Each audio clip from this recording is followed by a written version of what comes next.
ناجائز قبضہ ہے جو کہ اس نے جنگ کر کے یا جارحیت کر کے حاصل کیا ہے تو وہ اپنی پوزیشن سے وڈرا کر جائے. اور تمام جو عرب ممالک ہیں ان کی پوزیشن یہی ہے, پاکستان کی بھی یہی پوزیشن ہے. بلکہ ابھی آج جو جتنے رسپانسز آئے ہیں مختلف ممالک کی جانب سے, سعودی عرب کی جانب سے بھی, پاکستان کی جانب سے, قطر کی جانب سے بھی, ان سب نے یہی کہا ہے کہ 1967 سے پہلی والی پوزیشن پہ اسرائیل جائے, اور سب نے یہی کہا ہے کہ دو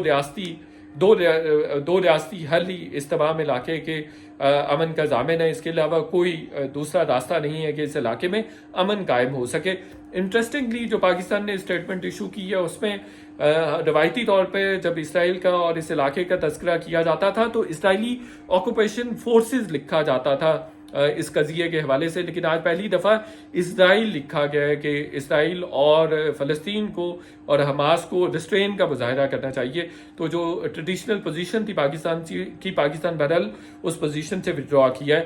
اس تمام قضیے نے تمام عرب ممالک کو بھی مشکل میں ڈال دی ہے. کچھ اس کے امپیکٹ کس بڑے ایک ایشو پہ آ سکتے ہیں. سب سے پہلے تو دیکھیے کہ جو اسرائیل کو تسلیم کرنے کے حوالے سے عرب ممالک کی ایک ڈریل تھی, ڈپلومیٹک ایفرٹ تھی, وہ سبوتاج ہوگی, اور وہ اب عرب ممالک کے لیے اتنا آسان نہیں رہے گا کہ اسرائیل کو تسلیم کر لیں. کچھ دن پہلے MBS نے ایک ٹیلی ویژن چینل میں بھی کہا تھا, انٹرویو میں کہا تھا کہ وہ اسرائیل اور فلسطین کے تنازع کے حل کے بہت قریب ہیں, لیکن وہ بھی اتنا آسان اب نہیں رہے گا. پھر ایران سعودی عرب کے جو معاملات بہتر ہوئے تھے, اب مغرب کی جانب سے یہ بھی کہا جائے گا کہ حماس کے پیچھے ایران ہے, تو اس لیے ایران سے فاصلہ کیا جائے سعودی عرب کی جانب سے. سعودی عرب کو پریشرائز بھی کیا جا سکتا ہے, اور سعودی عرب جو اپنا انفلوئنس یوز کر سکتا تھا یا ریکگنائز کر سکتا تھا اسرائیل کو, اب اس کے لیے بھی مشکلات ہوں گی, اور جس کے نتیجے میں پاکستان نے بھی ڈاؤن دی لائن جا کے اسرائیل کو تسلیم کرنا تھا. اس حوالے سے میرے پاس بڑی سال کی کلیکٹ کی ہوئی انفارمیشن ہے, وہ میں پھر کسی وقت آپ کے سامنے کسی اور ویلاگ میں رکھوں گا. بہرحال اگر سعودی عرب اسرائیل کو تسلیم کرتا ہے تو پاکستان ڈیفینیٹلی تسلیم کرنے پر مجبور ہو جائے گا. دوسرا ایک اہم ایشو یہ ہے کہ غزہ پر اس طرح سے جارحیت اسرائیل نہیں کر پا رہا تھا یا نہیں کر سکتا تھا, تو اس نے محاصرہ کیا ہوا تھا, لیکن اب یہ چانسز موجود ہے کہ وہ بھرپور طریقے سے ریٹیلیٹ کرے گا. جیسے وزیر اعظم نے کہہ بھی دیا ہے کہ وہ آپریشن لانچ کرنے جا رہے ہیں, لانچ کر بھی دیا ہے, فل فلیج آپریشن, فل تھروٹل آپریشن لانچ کر بھی دیا ہے. تو یہ بھی چانسز ہے کہ غزہ پر مکمل کنٹرول جو ہے وہ حاصل کر لے اسرائیل.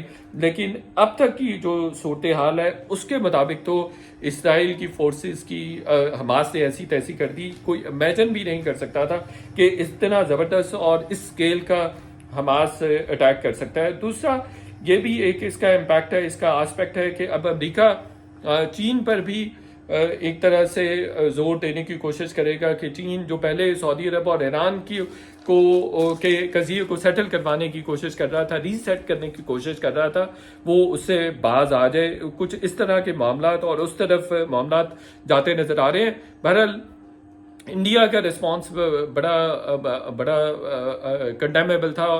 انڈیا نے اسرائیل کے ساتھ جو ہے یکجہتی کا اظہار کیا ہے, اور فلسطین کا جو محمود عباس ہے پریزیڈنٹ, ان کی جانب سے بڑا زبردست رسپانس آیا.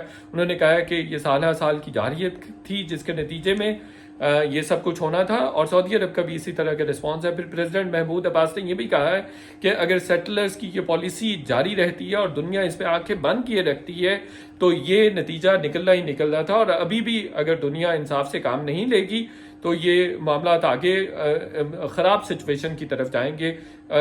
پھر انہوں نے یہ بھی کہا کہ ہمارے پاس پورا رائٹ موجود ہے کہ ہم اپنے آپ کو ڈیفینڈ کر سکیں اسرائیلی فورسز کے مقابلے میں, اور اسرائیلی اب ان کے خلاف لانچ کر ہی چکے ہیں. وزارت داخلہ کا جو فلسطینی وزارت داخلہ کا ہیڈ آفس ہے اس کو بھی تباہ کر دیا گیا ہے. اس طرح کی رپورٹس آ رہی ہیں. ڈیولپنگ سٹوری ہے, 2-3 جنگیں ہو چکی ہیں عرب اسرائیل کی. اب تمام ممالک کہہ رہے ہیں کہ اسکلیشن کو کم کیا جائے, لیکن یہ مجھے اتنی آسانی سے یہ مسئلہ اور اسکلیشن جو ہے یہ کم نہیں ہوتی نظر آ رہی, چونکہ نظر آ رہا ہے کہ جس طرح کا حماس نے کوارڈینیٹڈ حملہ کیا ہے اس کے پاس بہرحال کوئی نہ کوئی ڈیپتھ موجود ہے. بلکہ وہ تو تمام مسلم ممالک کو کہہ رہے ہیں کہ آپ ہمارا ساتھ دیں, تاکہ یہی موقع ہے کہ ہم فلسطین کو آزاد کروا سکتے ہیں. اور پاکستان کے لیے بھی مشکلات پیدا ہو رہی ہیں, چونکہ پاکستان بھی کہیں نہ کہیں جو سعودی عرب کی پوزیشن تھی یا عرب ممالک کی پوزیشن تھی اس طرف بڑھ رہا تھا. تو ویلاگ دیکھنے کا بہت شکریہ. آپ سے ریکویسٹ ہے کہ چینل کو سبسکرائب کریں تاکہ اس طرح کی انفارمیشن آپ تک پہنچتی رہے. Thank you so much.